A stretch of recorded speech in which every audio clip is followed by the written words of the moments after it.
자, 여기 이제 그 무단 통치 이제 수탈 체제 이제 확립에 관련돼 가지고 미대행 교과서를 강도를 할게요. 158페이지 펴보세요. 158페이지.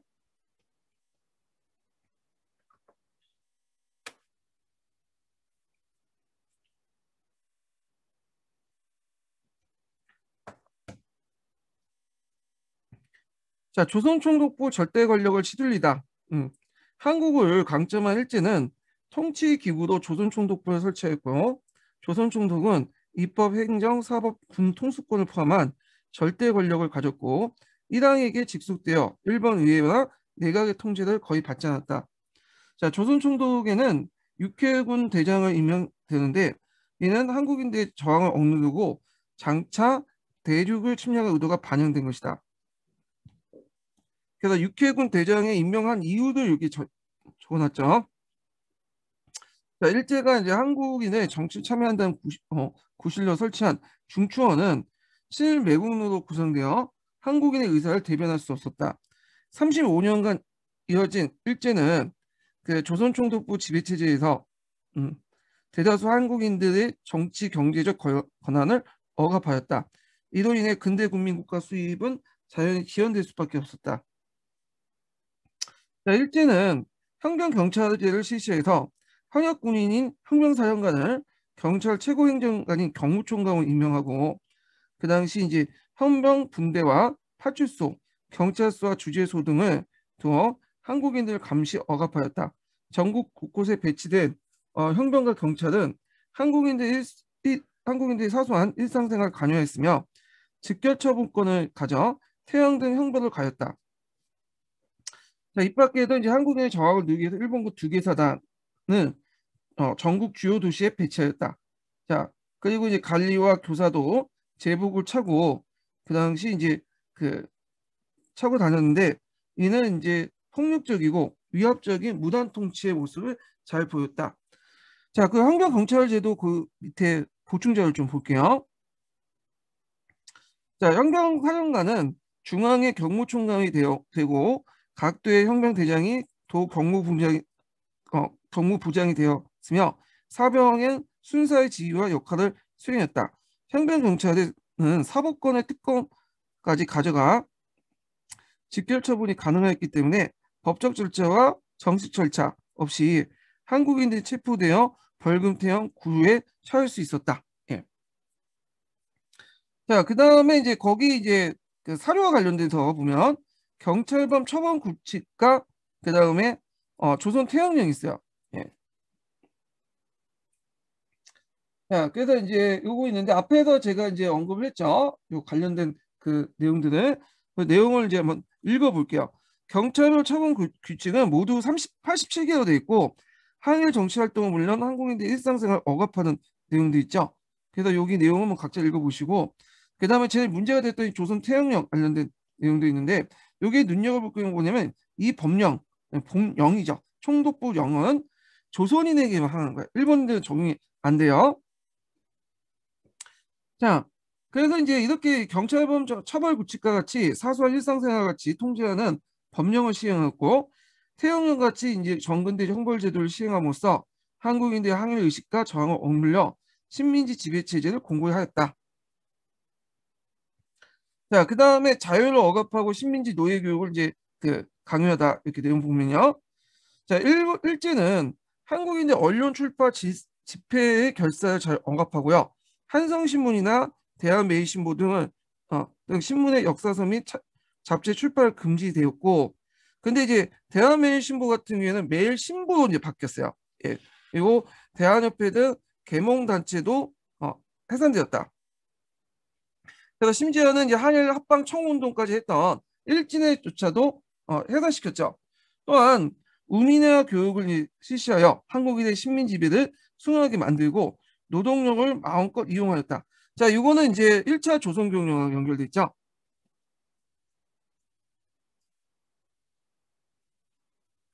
그래서 뭐 1차 조선경영은 제가 역부론할 때 자세히 좀 얘기를 했어요. 예. 그래서 이제 목적을 그 총량한 국민의 육성 이런 걸 두고 그 다음에 보통교육이라고 갖고 이제 소학교를 보통교육으로 하자.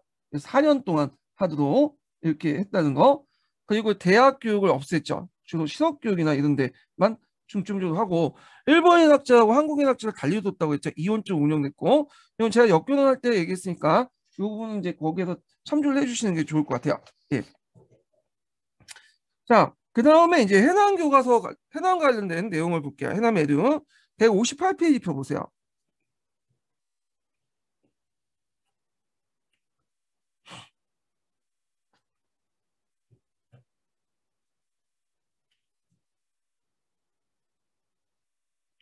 자, 해남 교과서도 이제 중요한 부분만 읽고 넘어갈게요.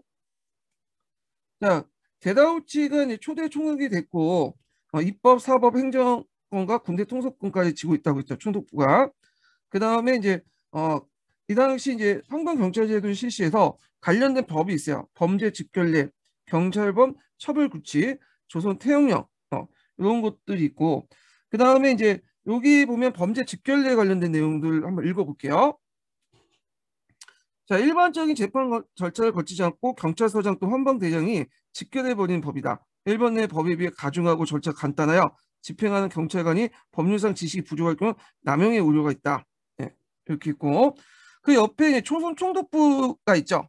그래서 이제 처음에는 남산에 있는 통강부 건물에 사용하다가 경복궁 궁정조 앞에서 새로운 청사를 짓고 1926년에 이전했고 그 다음에 나중에 미군정 청사 사용하다가 정부 청사를 또 사용됐고 대한민국 정부 수립 이후에 게다가 1995년에 이제 민족 정기를 흐린다 해갖고 이걸 무너뜨렸죠. 해체시켰죠. 자, 그 다음에 이제 그 밑에 보면 이제 1911년 1차 조선교육령을 반포하여 한국인들의 보통교육이 초보적인 신학교육만 실시했다. 보통교육은 한국인들이 요 정도만 하면 보통이다. 이런 의미에서 보통교육을 이제 얘기를 했고요. 자, 그럼 문화통치로 넘어가죠. 문화통치.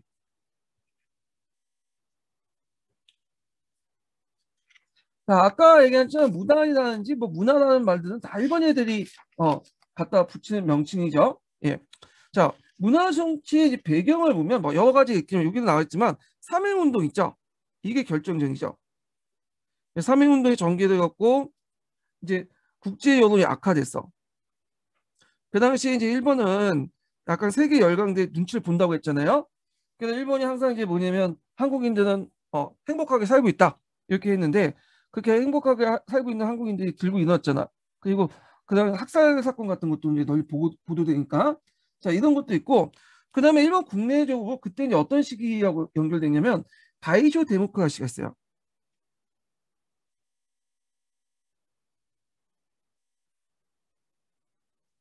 그래서 1912년부터 1920년까지 그러니까 다이쇼 대왕이 청왕이 통치했던 시기죠.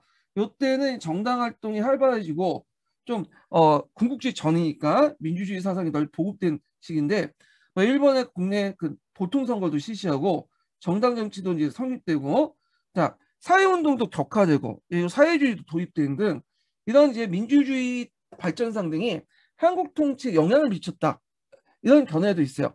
이게 이제 그 7차 근현대사 교과서에 보면 금성출판사 거기에 있거든요. 예. 자, 하여튼 이런 배경하에 이제 문화통치를 실시했는데 그 내용을 보면요. 자, 일제는 무자비한 식민통치에 대항하여 우리 민족의 거룩 중인 3.1운동을 대항하여 우리 민족은 거족적인 3.1운동을 일어났다. 이때 이제 거족주의가 표현한 것은 계층에 상관없이 위아래부터 다 일어났다는 거야. 예.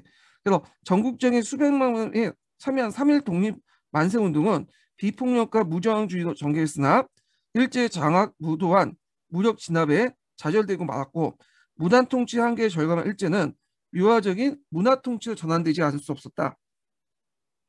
그래서 악화된 국제 여론에 이제 직면한 일제는 몇 가지 개량적인 조치를 취하면서 식민 통치를 전환하게 했다. 일제는 지금껏 현역 군인에게로 조선 군인을 임명했던 그런 것을 고쳐 문관도 그 자리에 임명할 수 있게 됐고, 근데 실제로 임명된 문관이 한 명도 없었죠.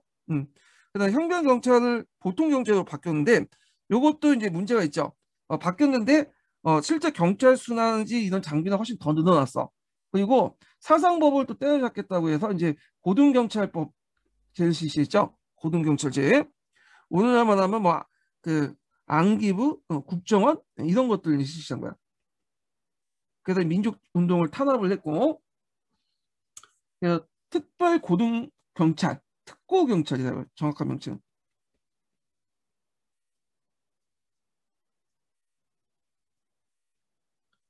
예, 줄여서 특고라고 하죠. 특고.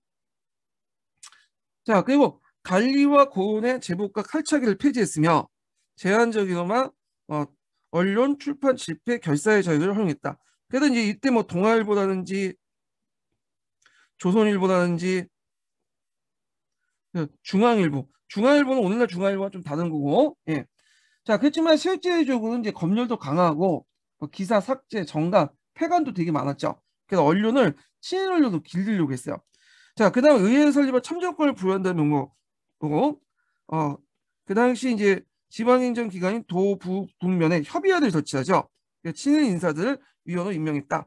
그래서 이게 1920년에 조치돼.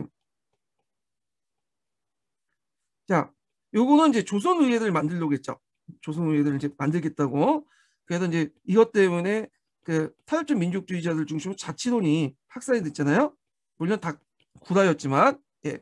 요게 예전에 한번 시험 문제 나왔는데, 요거는 뒤에 자치론 할 때 좀 더 얘기를 할게요. 그래서 이제 그때 1920년에 이건 이제 협의회를 설치하고 했지만 주로 친일 인사였고 의결 기관이 아니었어요. 자문 기관이었죠. 그래서 실질적으로 실효성은 별로 없고, 다만 나중에 부협의회가 있죠. 이 부는 일본인들이 집단적으로 거주한 지역을 설치됐던 행정구역인데, 부협의회는 나중에 1930년에 지방자치법을 다시 개정해갖고 이건 자문기구에서 일부 의결기구로 바뀌었어요. 근데 이제 거기에 그 협의회 위원들이 되게 보면 이제 뽑을 수 있는 자격이 일정한 정도의 재산을 가지고 있는 사람이 되거든요. 그러다 보니까 이제 거기 뽑힌 사람들도 대부분 친일파들이나 일본 사람들이야. 그래서 일본 사람들이 뭐 관여할 수 있는 부분도 아니었어요. 그리고 중요 결정도 아니었고 뭐 사소한 사소한 문제들을 이제 좀 논의했던 곳이 여기였다. 그래서 요 관련된 내용이 예전에 시험문에 나왔어요. 이게 그래서 협의회가 1920년, 그 다음에 부 협의회는 자문기였다 의결기가 된 건 1930년대에 들어와서 이렇게 했다. 좀 기억을 해두시고요. 자, 그러나 이와 같은 이제 문화 통치는 가혹한 식민 통치를 은폐하기 위해서 교환 통치 제도에 불과했다. 그래서 이제 있고, 그리고 우리나라 이제 반론이죠. 우리나라가 일제가 축출할 때까지 단명의 문관 총독이 임명되지 않고 경찰 수와 장비 그 유지비는 3.1운동 이전보다 크게 증가되었고요. 그 다음에 아까 이제 말한 고등경찰 제도를 실시했다고 했죠. 그래서 우리 민족에 대한 감시와 탄압을 더욱 강화했다. 자, 그다음 언론 출판 자유도 기만적인 표면의 구애에 붙였고 일제는 치안유지법을 만들었어요. 치안유지법. 그래서 사전 검열을 강화했고 이 치안유지법은 우리나라에서만 적용된 뿐만 아니라 일본에서 적용된 거예요. 원래 일본에서 이제 1925년에 그 보통선거제를 실시했어요. 만 25세의 남성들을 대상으로 해서 예전에는 세금 정도 내야지 이제 그 투표권을 줬는데 모든 사람들이 다 투표권을 주는 방식으로 보통선거제를 실시했다. 예. 자, 근데 이제 문제가 생긴 거야. 뭐가 문제냐면 그때 이제 줄 때 이제 우익 정치 지도자들이 좀 걱정이 생겼어. 왜냐면 그 당시 사회주의가 확산됐거든요. 그러니까 이 사회주의를 만약에 보통선거제를 실시하면 사회주의 정당이 부각될 수 있겠다. 투표를 많이 할 수 있겠다. 그래서 보통선거제를 실시하는 대신에 사회주의 억압하는 치안유지법을 공포한 거야. 예. 그래서 이 치안유지법을 통해서 사유재산을 부정하거나 청황제를 부정하는 그 사회주의 세력들은 탄압하는 근거가 되었죠. 근데 이 치안유지법을 일본뿐만 아니라 우리나라도 학대 적용됐어요. 예, 학대 적용인데 그 이유가 뭐냐면 그 당시에 이제 일본이나 중국이나 러시아를 통해서 사회주의 사상이 우리나라도 도입됐거든요. 1920년대. 그다음 조선 공산당도 만들어졌고, 그래서 이들 탄압할 목적으로 치안유지법을 만든 거예요. 그래서 치안유지법은 이 법에 의해서 이제 그 당시 조선 공산당이 네 번에 걸쳐서 해체가 되고요. 예. 그리고 치안유지법 같은 경우에는 청황제를 부정하는 내용도 있기 때문에 사회주의자뿐만 아니라 민족주의자도 탄압하는 어떤 근거가 돼요. 그래서 조선 어학회 사건도 이런 친일 뭐그 치안유지법이 적용돼서 이제 탄압받았죠. 조선어학회도. 자, 그 다음에 이제 계속 읽어볼게요. 기사를 마음대로 삭제하거나 신문과 정관 폐간을 서슴지 않았다. 그리고 결사 집회 허용도 친일단체 조직하는 데 이용했다. 자, 요 당시에는 이제 일제가 친일파를 조직을 하게 돼요. 요것도 뒤에 좀 더 얘기할 텐데 왜 친일파를 조직했냐면 원래 이제 1910년에 병탄하고 나서 기존의 뭐 일진회 같은 친일파들 다 해산시키고 그랬잖아요. 자, 그런데 이제 문제가 되니까 이제 얘네들은 이제 해산시키면 이제 대중들의 어떤 미움을 받으니까 해산시킨 거야. 근데 3.1운동 겪고 나서 이거 너무 이제 3.1운동 보니까 너무 99%가 다 적으로 돌려가지고 이제 일본 애들이 다 뭐냐 일본에 항거하게 된 거야. 아, 이래선 통치가 어렵다. 그래서 소수의 세력들, 소수의 상위 세력들을 자기 세력을 만들 필요가 있겠다. 그래서 앞에 이제 이한용 같은 이제 친일파들, 1세대 그 친일파들은 주로 정치인들로 구성돼 있죠. 근데 1920년대에 만들어졌던 2세대 친일파들은 2세대 친일파라는 명칭은 제가 이렇게 임의로 얘기하는 거예요.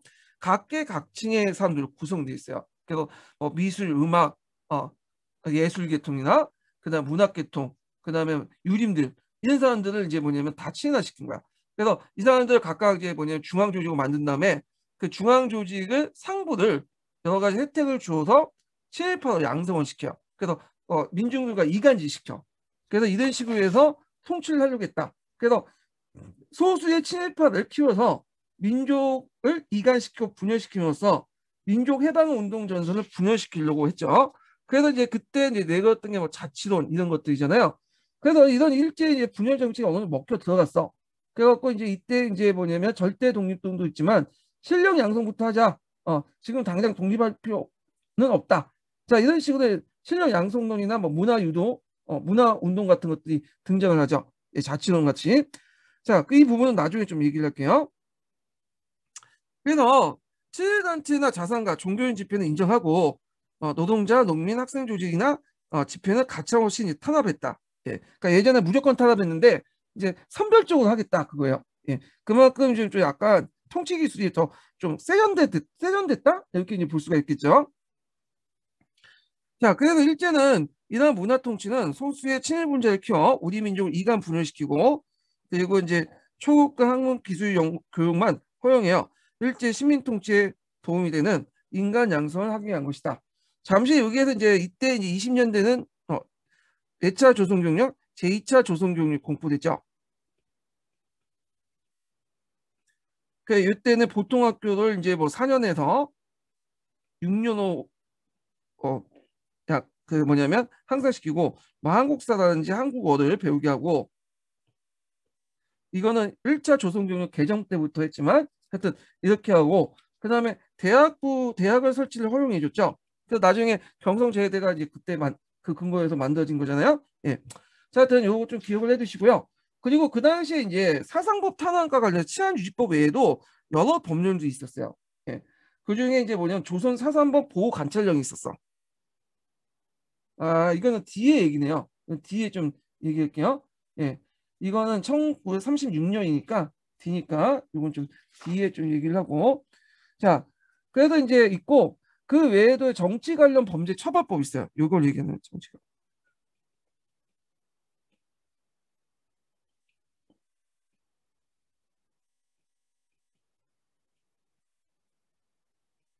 자, 정치 관련 그 범죄 처벌법은 3.1운동 이전에 보안법이 있었어요. 예. 이 보안법을 이제 좀 단점을 뭐냐면 개선할 필요가 있어요. 예, 보안법은 그 2년이 최고 법정 양형 기준이에요. 그래갖고 정치 관련된 내용에서 그래서 이걸 좀 더 약간 개선해갖고 좀 더 2년 이상으로 올렸고 그 다음에 이제 그 당시 해외에 나가서 독립운동하는 사람들이 많았잖아요. 그래서 해외 독립운동가들 처벌할 수 있도록 이제 법을 바꿨어요.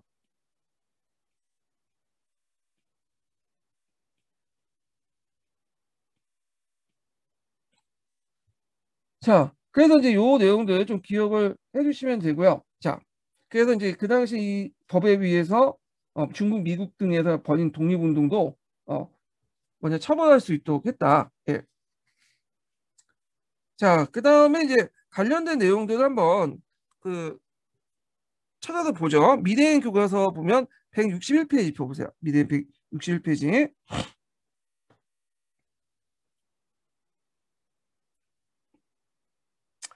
자, 여기 보면 사이토 마코토라 해가지고 이제 그 3대 총독으로 왔던 사람이 있어요. 이 사람이. 이 사람은 좀 약간 그 앞에 있었던 총독보다 유한 정책을 좀 내걸었는데, 예, 이 사람은 좀 약간 육군 계통이 아니라 해군 대장 출신이에요. 자, 하여튼 이렇게 이제 그 뭐냐면 문화 통치를 내걸었던 이유도 제일 중요한 3.1 운동이죠. 그래서 요거 내용들 기출 사료에 나왔으니까 한번 읽어보세요. 자, 그러면 이제 기만적인 문화 통치 실시하다 내용 볼게요. 자, 문화 통치를 포괄한 일제는 가혹한 식민 통치를 은폐하기 위해서 여러 가지 정책을 제시했다. 먼저 조선 총독의 육해군 대장만 임명하도록 한 규정을 바뀌어 문관도 임명이 가능하도록 했으며 헌병 경찰 제도를 보통 경찰 제도를 전환했다. 그러나 일제가 항복하여 물러날 때 문관 총독 한 명도 없었고 경찰 간서의 인원 비용도 3배 이상 늘었다. 이 표 여기 나와 있죠. 그다음에 1번은 일제는 한국인들에게 참정권을 주어 지방자치제를 실시하겠다고 선전했다. 자치론이죠. 그래서 이 독립운동, 자치운동을 유도하여 친일 세력들을 약성하려고 했던 것이다. 그래서 이제 일부 민족주의 계열 인사, 타협적 민족주의자들 보면 김성수, 뭐 최림, 이강수, 최림은 이제 그 신교도 신파 관련된 거죠. 신교도가 아니라 천도교 신파, 천도교.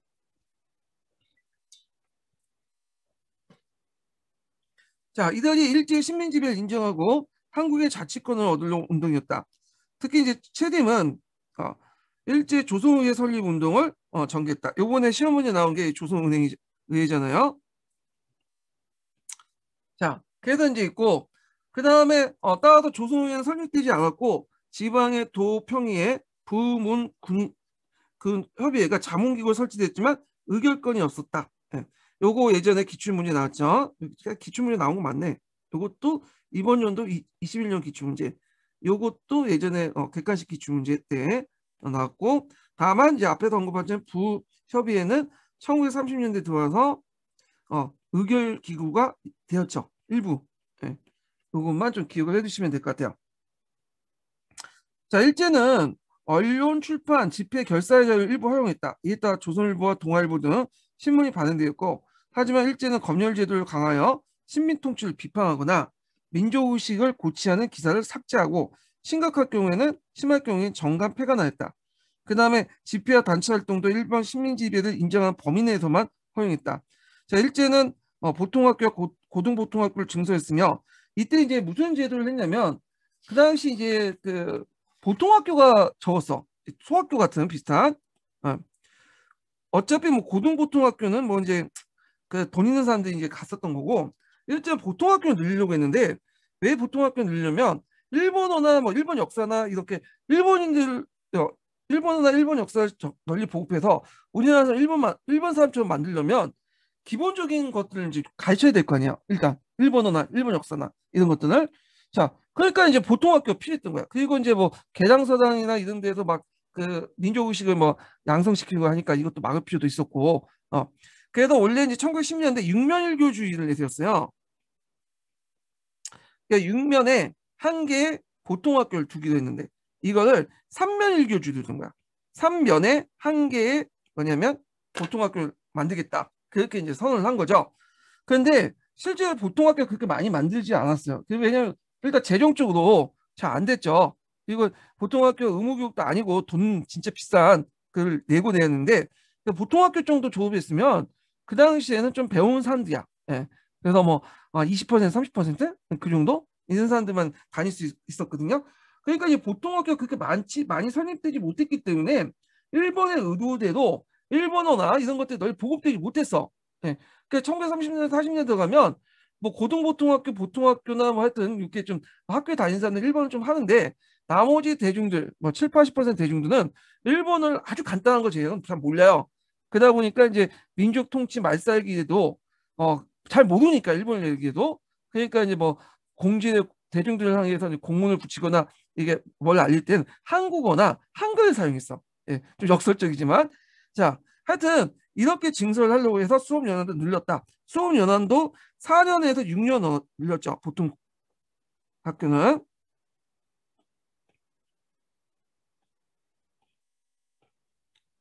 4년에서 6년이었다. 예. 자, 하지만 보통 학교조차 그 수가 많이 부족됐고 무상교육이 아니라 유상교육이었죠. 이는 한국인의 취업이 매우 낮았고 고등교육을 접할 기회는 거의 없었다. 이렇게 보시면 돼요. 그 다음에 이제 문화통치의 본질이 무엇인가? 네, 보면 자, 3.1운동 이후 일제가 기만적인 문화통치를 내세워 의도는 한국인의 강력한 저항과 나빠진 국제여론을 무마시키는 것이다. 그래서 문화통치의 목적, 어떤 정치 의도가 나와 있죠. 예.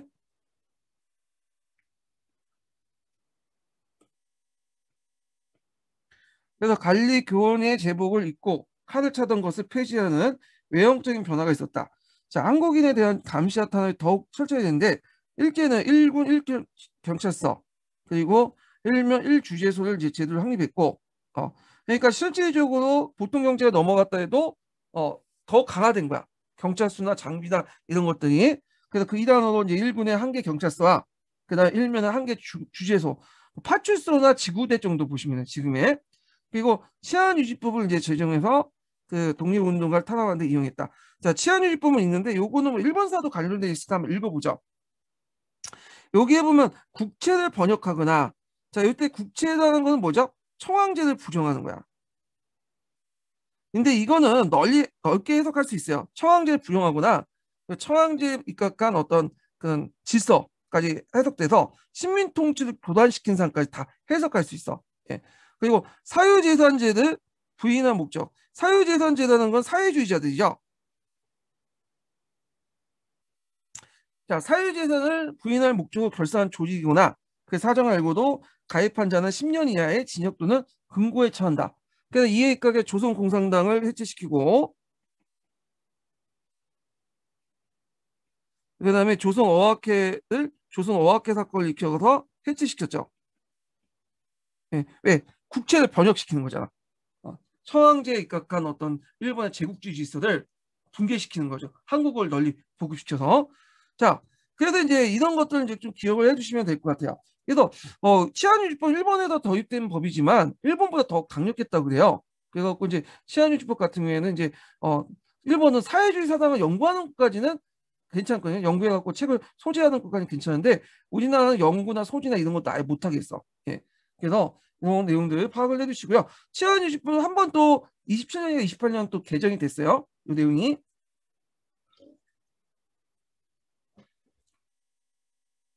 그래서 그 밑에는 문화통치의 성격이 나와요. 여기는.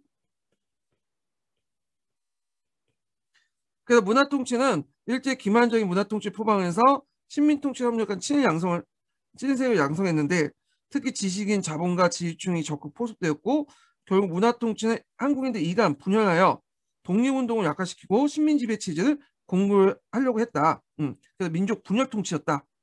이렇게 보시면 될 것 같아요.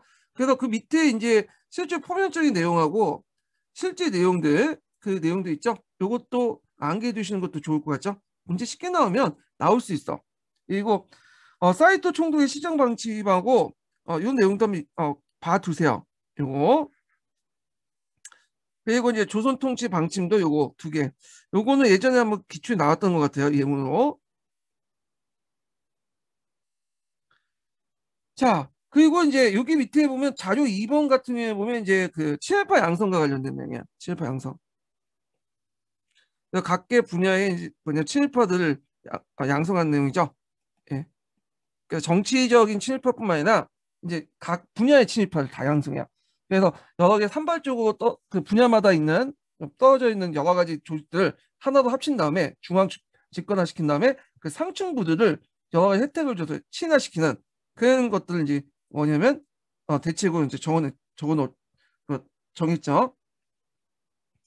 자, 그 다음에 이제 해남 교과서를 한번 볼게요. 해남 교과서 182페이지 보세요.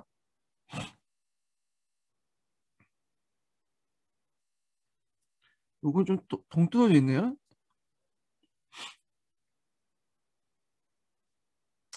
자, 문화 통치의 본질은 무엇인가 이렇게 있는데 자, 요거 앞부분부터 주제 열기부터 볼게요. 자, 여기 뭐 선생님이 이제 나오네요. 일제는 이른바 문화 통치를 내세워 신문과 잡지에 창간을 허용했어요. 그런 엄격한 사전 검열로 기사를 통제했죠. 일제는 왜 문화 통치를 실시했을까요? 자, 일제는 3.1운동을 통해 무단 통치로는 식민 통치가 유지하기 어렵다는 깨달았다. 그래서 여기에 이제 일제는 식량 부족을 해결하기 위해서 식민지 조선을 안정적 쌀 공급지로 만들어 했는데 이런 효과적인 지배 체제가 필요했다. 이게 삼민징식계획하고 연결돼 있죠. 예. 3.1운동에 무자비하게 탄압하면서 국제사회부터 받은 비난을 낙하시킬 필요가 있었다. 이어서 이른바 문화통치나 유화정책을 실시한 거다. 그래서 문화통치의 배경을 얘기하고 있어요. 3.1운동과 그 다음에 삼민징식계획을 원활히 하기 위해서 그다음 국제적인 여론을 무마시키기 위해서 이런 것들이 이제 있다. 그래서 문화통치의 배경 관련된 내용들 좀 얘기를 하고 있고요. 자, 그 다음에 문화통치의 본질은 무엇인가? 자, 요거 들어가기 전에 제가 두 번째 인증번호 알려드릴게요. 두 번째 인증번호는 17번이에요. 두 번째 인증번호는 17번입니다.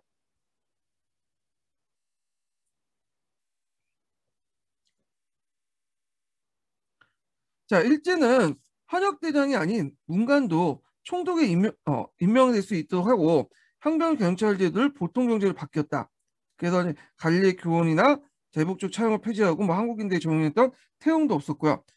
태용도 없앴고 그리고 그 당시에 동아일보나 조선일보 같은 신문도 이제 창간됐고 개벽 같은 비롯한 잡지도 이제 발간돼 언론 활동을 하게 되죠.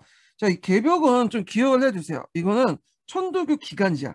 천도교 기간지인데 그 밑에 있는 내용도 한번 읽어볼게요. 자, 1920년 6월에 창간된 천도교 청년의 기간 잡지다. 그리고 논술과 만평 등으로 식민지 현실의 문제점을 비판하여 대중들에 알렸고 개조론, 문화주의, 계급주의 등의 세계 사상들을 소개하였다. 현실 비판을 수반하는 기사들이 많은 만큼 1926년 8월까지 폐간되기까지 내내 일제 검열과 탄압을 받았다. 자, 그리고 이제 이 검열에서 기사된 이제 일부 삭제된 신문 이렇게 있는데 이거는 각자 읽어보시고 그리고 그 밑에 보면 이제 어떤 허구성 있죠. 문화통치 허구성 관련된 내용이 있어요. 예. 그 다음에 뒤에 넘어서 교육 같은인데 자, 교육 관련된 내용은 2차 조선 교육령이죠. 그래서 이때 이제 일반 한국인들이 다니는 학교를 일본인과 일본이 다니는 학교와 학교 계통의 명칭을 구분하여 차별했다. 요거는 예전에 한번 저 역교don할 때 제가 얘기를 했을 거예요. 이원적인 체제가 운영됐다고 했죠. 1차 조선 경영과 2차 조선 경영. 이게 하나로 통합된 것은 3차 조선 경영 때야. 그래갖고 이제 일반 한국인들은 되게 체제가 뭐라고 했죠? 먼저 보통학교, 그다음 고등고등학교, 여기 여학교도 이제 포함되고, 그 다음에 전문학교, 그 다음에 그 한국에 있는 일본인들은 이제 어떤 식으로 공부하냐면 소학교, 중학교는 고등학교도 포함된 개념이죠. 예. 그 다음에 대학교. 그러니까 보통학교는 소학교보다 좀 낮고, 고등보통학교는 중학교보다 좀 낮고, 전문학교는 대학교보다 좀 낮아요. 한 템퍼 늦게 이런 식으로 해갖고 좀 약간 어 하급 교육 과정을 만들었고, 일본인들은 좀 상급 교육 과정을 만들었어. 인원화시킨 거. 그거는 나중에 3차 조선 교육들. 그러니까 이런 이원적인 그 조선 그 교육 과정은 1차에서 2차 때까지. 게다가 3차 조선교육령 때 1938년에 일원화시켰죠. 내선일체라는 이유로 똑같이 공부한다. 이런 이유로 이제 뭐냐면 통합시켰다라는 거죠. 자, 그리고 보통교육의 연한을 앞에서 연결해서 4년에서 6년으로 이제 연장되긴 했지만 실제로 상당수 4년제 보통학교에 일제 강점기가 남아있었다. 이거는 처음 듣는 말이네. 예. 보통 6년제 이렇게 돼 있는데, 예. 그리고 사법교육은 보통학교 교육 양성에게 한정됐고 한국인 대학 성립은 억지였다.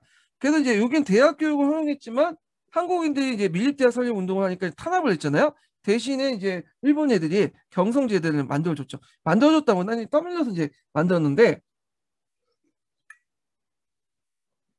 요거는 밀립대학 설립 운동할 때 좀 얘기할게요.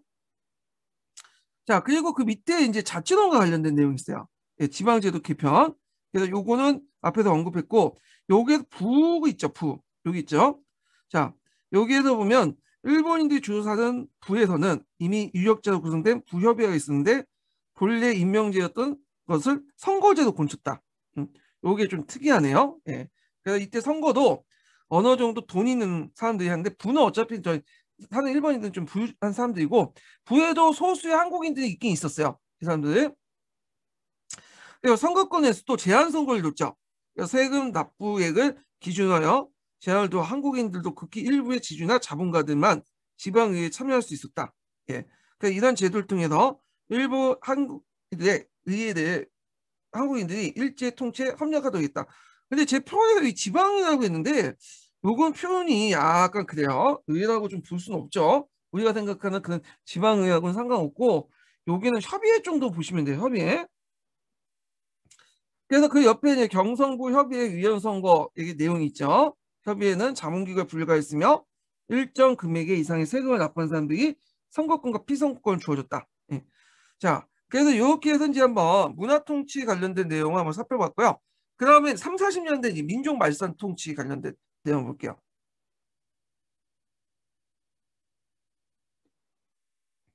자, 민족말살 통치 배경은 여러분도 알다시피 이제 1930년대 일제가 대륙을 이제 침략했잖아요. 그래서 1931년에 만주사변을 일으키고 37년에 중일전쟁을 일으키고 더 나아가서 이제 1941년에 태평양 전쟁까지 일으키죠. 예.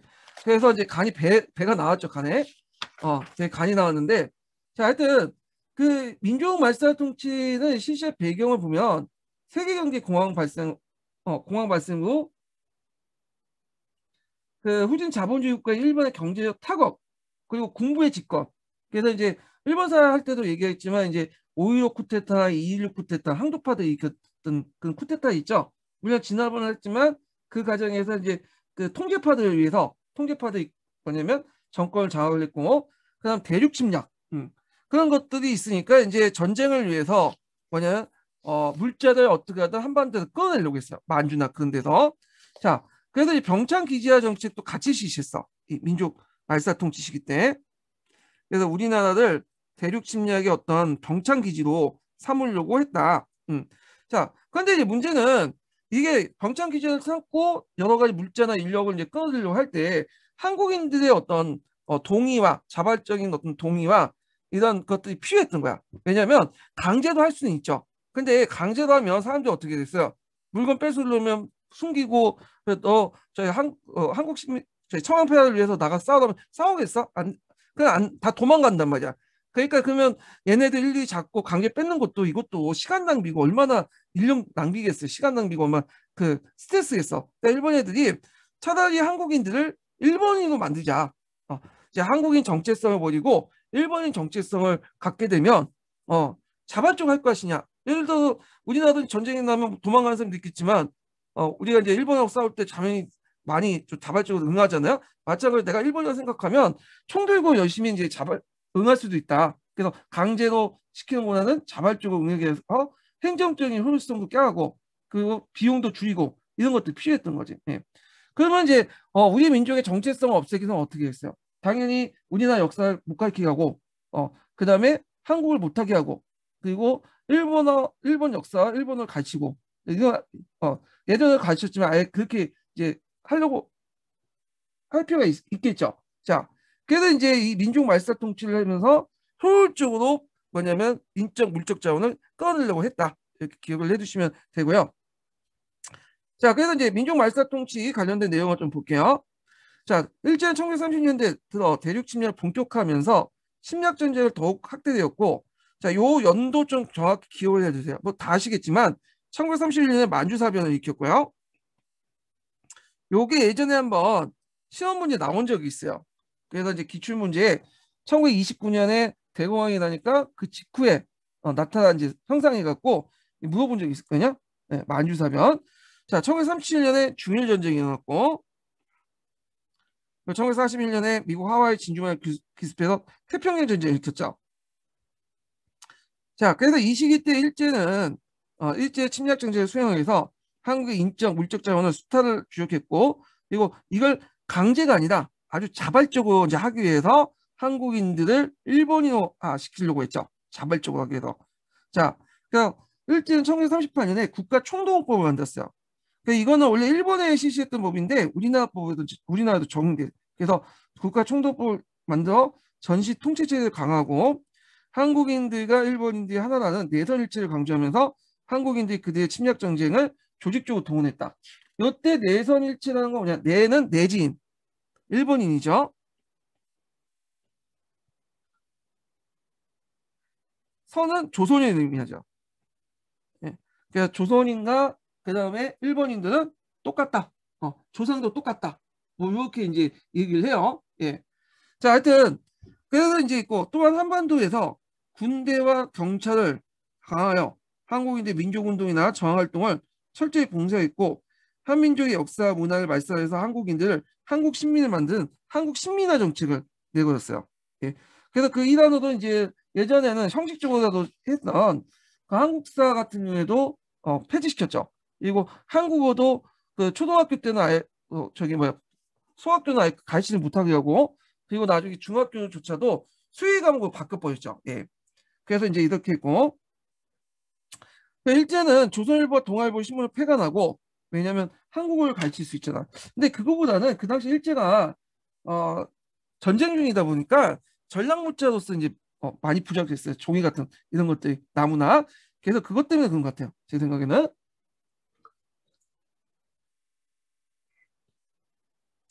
자, 그 집회 결사의 자유도 허가제로 바꿔 철저히 통제했다.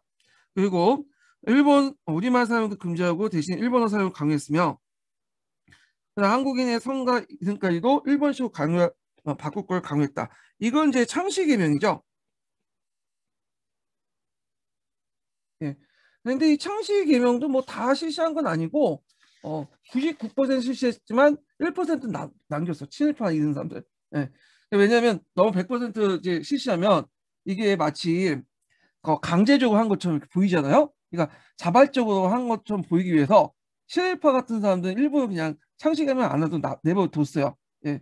그때 이제 1939년에 창씨개명을 했거든요. 요거 좀 기억을 해주세요, 연도.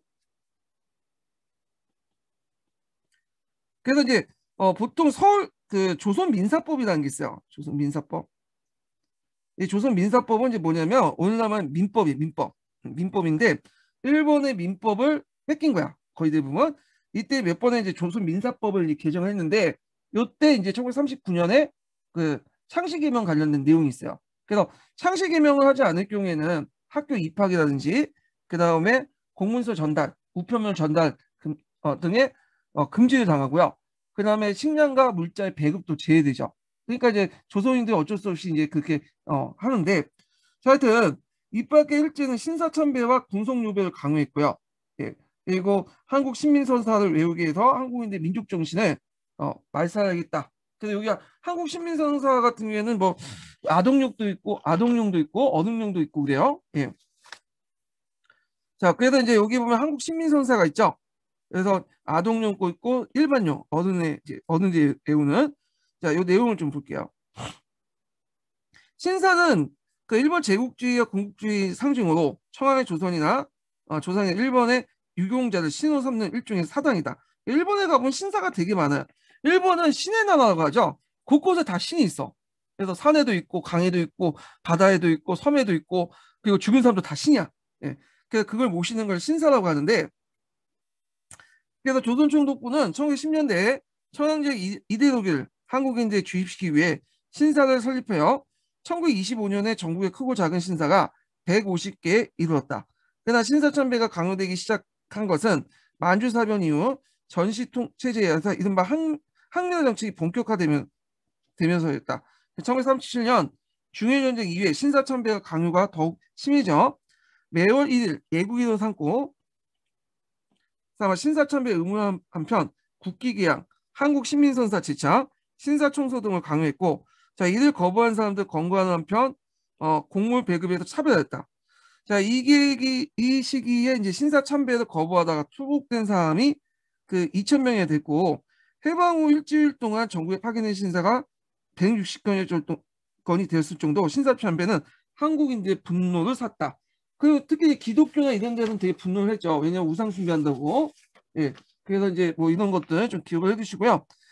자, 그 다음에 관련된 이제 일제 식민정책 관련된 자료도 있으니까 한번 보시면 될 것 같고 거기 이제 민족 말살통치 실상해갖고 내선일치론 관련돼 있어요. 이강수가 이제 주장한 건데 하여튼 뭐 이것도 한번 보세요. 예. 그래서 그 쓸데없는 말 되게 정성스럽게 이제 써놨어. 여기 보면. 자, 그다음에 이제 그 이와 관련된 미대한 교과서 내용 한번 읽어보죠. 자, 미대한 교과서 210페이지 펴보세요. 210페이지.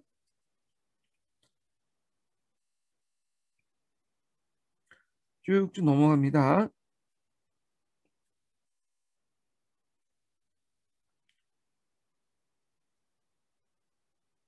아, 잠깐 이해 210페이지가 아닌데? 어, 제가 잘못 적어 놓은 것 같은데 잠깐만 기다리세요. 녹음해야 되겠네. 음. 자, 210페이지 내용 볼게요. 민족 말살 통치와 전시 동원 체제 그 내용이 있는데 자, 여기 이제 읽어보면 자, 일제는 침략 전쟁을 확대하면서 한국인들에게 형식적인 음악 자유를 허용했던 기만적인 문화 통치 허울을 벗고 민족 말살 통치를 실시했다. 자, 이를 위해서 내선일체, 내진인과 조선 하나다. 일선 동조론. 그래서 일본인과 조선은 같은 조상이다. 자, 라는 터무니없는 주장을 내세우면서 한국인을 일왕에게 충성하여 백성을 동화시키고 시키자 하는 한국 식민화 정책을 강요했다. 자, 이는 한국인들 민족의식을 말살하여 저항을 잠재우고 침략전쟁을 효율적으로 동원하기 위한 거다. 자발적으로 동원하기 위한 거죠. 자, 그러니까 이 당에게 충성을 맹세하는 한국 식민성사를 억지로 외우게 하였으며 전국 강면마다 그 일본 왕실의 조상신이나 자기 나라에 공을 세운 위패를 모아둔 신사를 세우고 참배를 이제 강요했다. 자, 일제는 그 신사 참배를 거부한 사람들을 처벌하고 학교를 폐쇄했고, 요때 이제 학교라는 건 이제 사립학교죠. 우리나라 사립학교. 또 우리말 사용을 금지했고, 조선어 수업에서도 조선어 과목을 사실상 폐지했다. 그래서 요거 예전에 이제 저기 역교론할 때 좀 얘기를 했는데 3차 조선 교육령까지는 수의 과목이 됐어요. 2차는 이제 필수 배웠다가 예. 그리고 4차 때는 아예 없앴죠. 요거는. 그리고 이 소학교는 이미 이제 뭐냐면 아예 다 폐지시켰고요. 자, 그다음 소학교의 명칭. 요때 이제 1938년에 3차 조선교육령이 있었잖아요. 그래서 우리나라 사람도 이제 소학교, 중학교, 대학교 이런 이제 명칭에서 이제 공부를 하게 됐죠. 그때 이제 소학교의 명칭도 한국시민학교라는 의미에서 국민학교로 개정을 했어요. 예, 국민학교. 그리고 이제 일제는 성과 이름도 일본식으로 바뀌도록 했죠. 창씨 개명이 나왔는데 이를 거부할 경우에는 자녀를 학교에 보낼 수 없고 식량 배급도 받지 못했다. 그래서 그 밑에 보면 한국의 고요 성씨에 관한 간섭을 일본식으로 바꾸게 하고 의도가 강하다. 한국 여성은 시위를 가도 성이 바뀌지 않는데 이는 성이 혈통으로 나타나기 때문이다. 근데 그 일본 같은 경우에는 서양도 마찬가지지만 이 여자가 이제 시가거나 하면 결혼하면 남편 성을 따르잖아요. 그거는 이제 뭐냐면 가문을 강조하기 때문에 성이라는 자체가. 그래서 우리는 핏줄인데, 그러니까 핏줄은 출가 외인이라도 바꿀 수는 없잖아. 예. 그래서 이제 이런 것들이 어떤 이제 뭐 가족관이나 이런 것들이 이제 혈통관이 좀 다른데, 자 하여튼 이렇게 이제 일본식으로 바꾸도록 했다. 이렇게 이제 기억을 해두시면 될 것 같죠. 자, 그 다음에 그 밑에 이제 뭐 한국 시민 선사가 있고, 자, 그 다음에 이제 여기 보면 억압과 통제를 강화하다 내용 볼게요. 자, 일제는 언론 학술 단체를 해산하는 등 한국인의 자유를 억압을 했다. 일제 벅테리아에서 우리말을 강요했던 조선일보와 동아일보를 기회주의적 태도를 취했음에도 폐간되었다.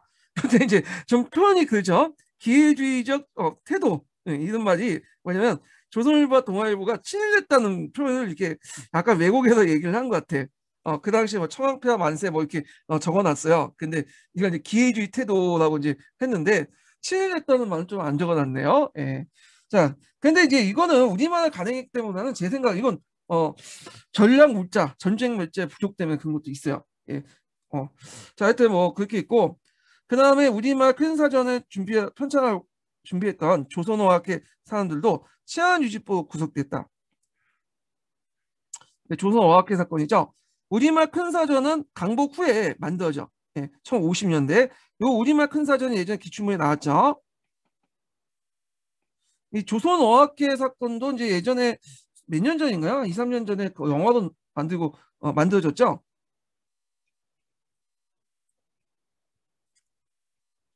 그 다음에 이제 일제는 독립운동가들 철저하게 탄압하고자 악법도 제정했는데 요때 이제 3, 40년대 만들어진 법들 보면 조선사상범 예방 구금령이었어요. 예, 형기를 마친 독립운동가라도 다시 구금할 수 있는 법이다.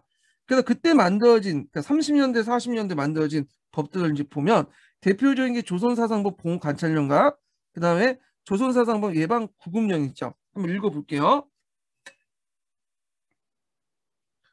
자, 여기 보면 치안유지법의 위반자 중 집행유예, 그다음에 형 집행 종류, 가촉한 자들을 감시하면서 거주, 통신, 교육을 제한할 수 있도록 했다. 이 조선사상법 보호관찰령이 있고, 그 다음에 조선사상법 예방 구금령은 그 당시 재범의 여지가 현저하다고 판단하는 사상범이나 비정양 사상범은 형기 만료 후에도 예방적 차원에서 명목 구금할 수 있다. 예, 요두 법률 여기 있으니까 좀 기억을 해두시면 될 것 같아요. 야, 그 다음에 그 밑에 이제 민족 말살 통치와 정시 동원 체제 해갖고 여기 이제 민족 말살 통치 시기 때 이제 대륙 변창 기지하고 연결되고 보시면 되겠죠. 자, 그래서 내선일치에 대한 소신 뭐 이렇게 있고 윤초가 이제 있고 친일파죠.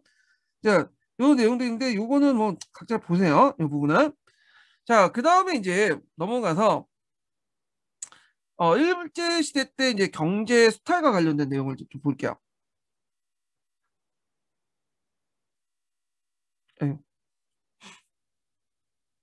자, 일제 시대 때 이제 경제 수탈과 관련돼서 내용을 좀 보면 일단은 1910년대는 이제 뭐죠? 1910년대는 토지 조사 사업 있죠? 토지 조사 사업. 그 다음에 1920년대. 1920년대는 산미 증식 계획 있잖아요.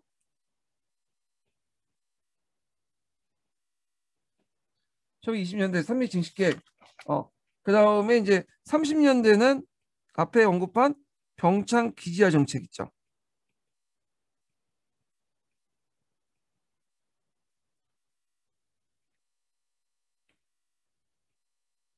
그래서 이제 남쪽에서는 남면 분양 정책 같은 것들 실시하고 북쪽에서는 아니 남쪽이란데 남쪽에는 남면 분양 남쪽이 아니라 그래서 남쪽은 음, 쌀농사 경공업 이런 것도 하고 그다음에 북쪽에서는 이제 중화학공업 있죠 중화학공업 전쟁 물자를 이제 생산하기 위해서 이런 것들을 이제 해서 농공 범진 정책을 했죠. 농사와 공업을 같이 육성하는 이런 정책이 있는데 이거는 이제 우리나라를 대륙 침략의 병창 기지를 만들기 위한 정책이었다. 이렇게 보시면 될 것 같아요. 자, 그러면 이제 1910년대 토지조사 사업과 농촌 사업 관련된 내용을 좀 볼게요. 자, 여기 밑에 보면 국권 피탈 후 한국인의 각종 산업은 일제 식민지 경제체제 본격 개편, 4번 1번 일제 식민지 경제체제로 본격 개편되는데, 자, 본국의 이제 식량 사정이 매우 나빴던 일본은 쌀을 우리나라보다 안정적으로 이제 확보하려고 했어요. 이거는 그 일제 강점기뿐만 아니라 부활할 때부터 계속인 거야. 미명 교환 체제에서 볼 수 있듯이 이거 일제 시대 1010년대, 20년대 뭐 쭉 일관된 정책이었어요. 예. 왜냐하면 일본이 공업하는 과정에서 쌀 생산량이 낮았거든요. 그래서 이제 그걸 메꾸는 정책들이 이제 있었는데 그걸 메꾸기 위해서 조선에서 쌀을 수탈해 갔죠. 그래서 상당히 농촌이 이제 수탈 대상이 되었죠. 1910년대부터. 자, 이것이 이제 1910년대 농촌 수탈 관련된 내용이 이제 기출문에 나왔어요. 근데 여기에서는 언급되지 않았고 교과서는 없고 그 특강 있죠. 구특강, 신특강 뭐 이런 데에서는 있더라고요. 그래서 요거는 좀 약간 기본 강의 교재를 보고 좀 정리를 할게요.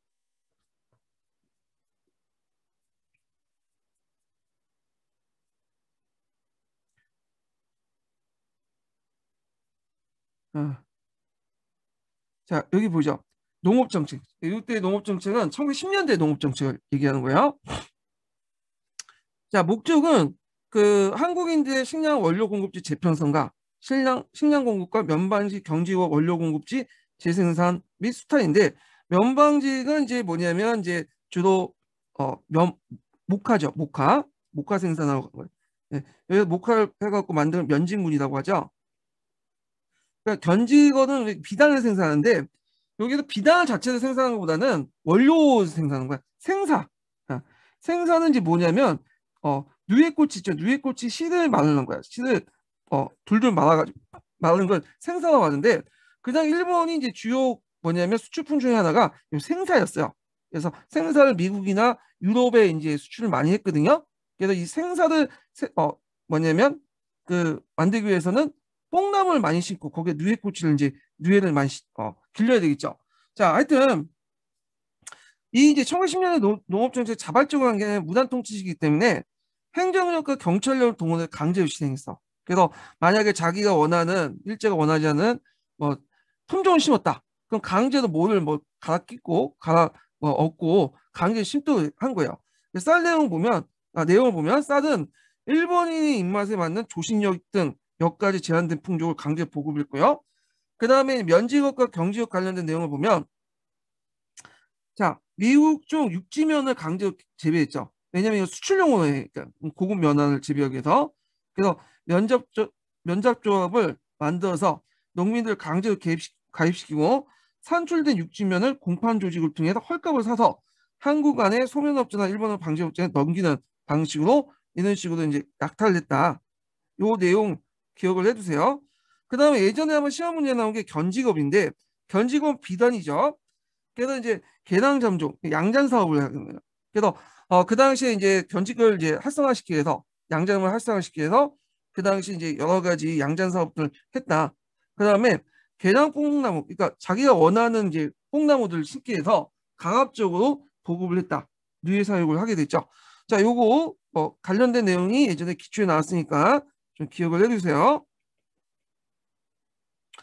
그래서 기존의 한국의 품종과 경작 방식을 배제한 채 그 한국 농업 구조를 약화시켰고 농민 경제 파탄을 가속화시켰다. 그래서 이때부터 이제 한국의 농업은 세계 시장의 어떤 가격 변동에 노출돼 버린 거야. 그래서 이렇게 해서 이제 좀 가격이 떨어지면 농가가 폭삭 망하게 되는 그런 구조를 가지게 되죠. 예. 자, 그래도 1910년대 농민들이 하도 많이 당하니까 3.1 운동이 일어날 때 도시에서 일어날 때 뭐 대도시나 중소도시 때는 비폭력 방향이 계속 유지가 됐어요. 그런데 이게 3단계 농민까지 확대되다 보니까 그때는 이제 농민들이 쌓인 게 많잖아요. 그러다 보니까 이제 폭발이 일어난 거죠. 그래서 이런 내용들, 그래서 1910년대 농업 정책 관련된 내용들 좀 기억을 해두시고 이것이 이제 193.1 운동 때 농민들이 폭력 그런 운동으로 이렇게 바뀌게 되는 배경이 되었다. 예. 자, 이런 것들 연결 같이 보세요. 자, 그 다음에 이제 다시 이제 7차 내용을 좀 볼게요. 자, 여기에서 토지조사 사업 관련된 내용이 나오는데 토지조사 사업은 예전에 한번 전반적 2차 기출문제 때 한번 시험 문제 나왔어요.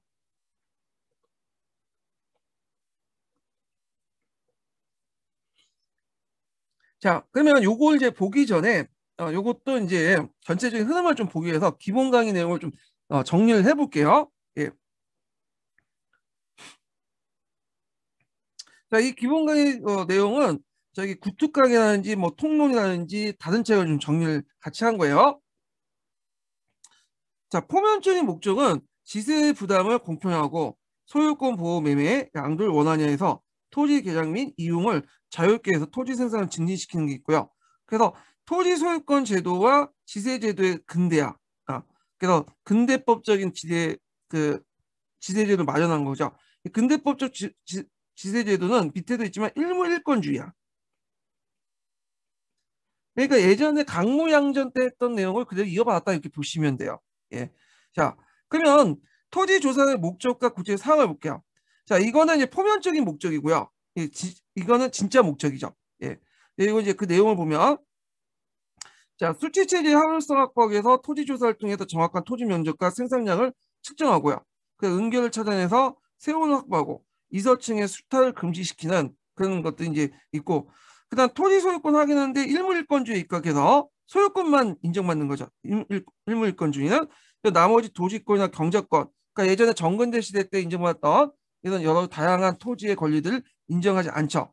그 다음에 부동산 등기제도 확인했는데 부동산 등기제도는 이미 1908년에 실시됐던 거야. 이걸 실시했다고 보시면 돼요. 그래서 이 부동산 등기제는 뭐냐?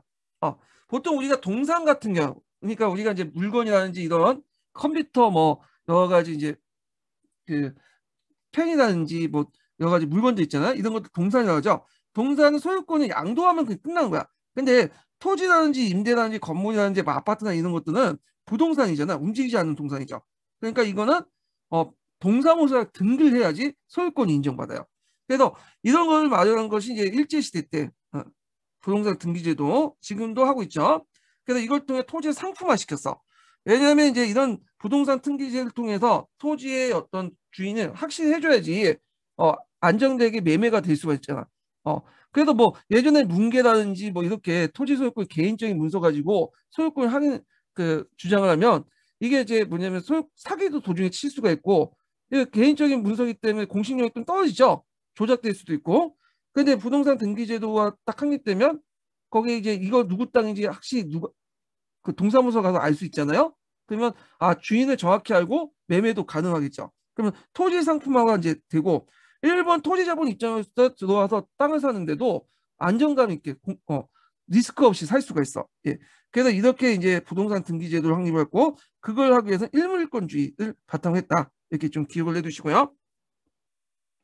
그리고 이제 지주층들을 자기 편으로 만들어놔서 이런 부동산 등기 제도를 통해서 자기가 이 지주층을 자기 편으로 만들어서 일종의 이 지주층을 이용해 갖고 농촌을 장악을 하려고 했어요. 예. 그리고 하여튼 이런 식으로 해서 식민지 지주제를 강했다. 그래서 지주층을 자기 편으로 끌어들여서 농민들이나 그 당시 이제 일반 민들을 통제를 하려고 했다. 이렇게 보시면 돼요. 자, 그 다음에 토지 수탈 강화해서 이제 일본이 토지 소유 합법화 시켰죠. 부동산 등기제를 통해서. 그리고 이제 그때 공유주를 창출해서 분할을 냈죠. 예. 그러니까 미신고지나 공유주나 이런 것들을 보통 몰수해서 누구한테 분할을 냈냐면 그 당시 일본 농민들에게 분할을 했다고 그래요. 그리고 이제 원칙은 신고주의라고 하고요. 기일 내에 신고해야 되는 소유권 인정해주고 불복자의 경우에는 증거주의를 채택했다. 그래서 이제 토지 소유 실제에 보면 복잡한 절차와 홍보 부족에서 신고가 미비했고 토지의 권리 증명이 불명할 경우에는 불분명할 경우에는 정확한 신고가 되지 못했다는 거. 그리고 마을 문중의 공유지는 신고에 많이 누락됐고 자 민족적 감정을 고의로 신고를 기피했다는데 사본은 말도 안 될 것 같아요. 제 생각에요. 자기 재산에 관련된 건데 민족적 감정 때문에 신고를 기피했다는 건 좀 그렇고 근데 최근에 연구에 따르면 그때 뭐 많은 토지가 수탈당했다 뭐 이렇게 얘기를 하는데 실제로 보면 기존의 토지를 거의 대부분 인정했다고 그러더라고요. 예, 일본도. 그래서 일본도 이제 간단한 그 예전에 문계라든지 뭐 이런 증명서 가지고 오면 그냥 인정해주고 그렇다고 하는데 그만큼 약탈을 많이 안 당했다는 관점도 있어요. 이거 좀 말하면 좀 약간 문제가 있는 발언인데 자 하여튼 토지 사업의 결과를 보면 봉건적 지주층들은 이제 일제와 연결된 토지 소유자 재등장했고 친일사 세력화되죠. 이들은 이제 신민지 지주지라고 해요. 그래서 신민지 말단을 삼았죠. 지주 계층들. 그래서 그걸 통해서 민을 통제하는 방식으로 했죠.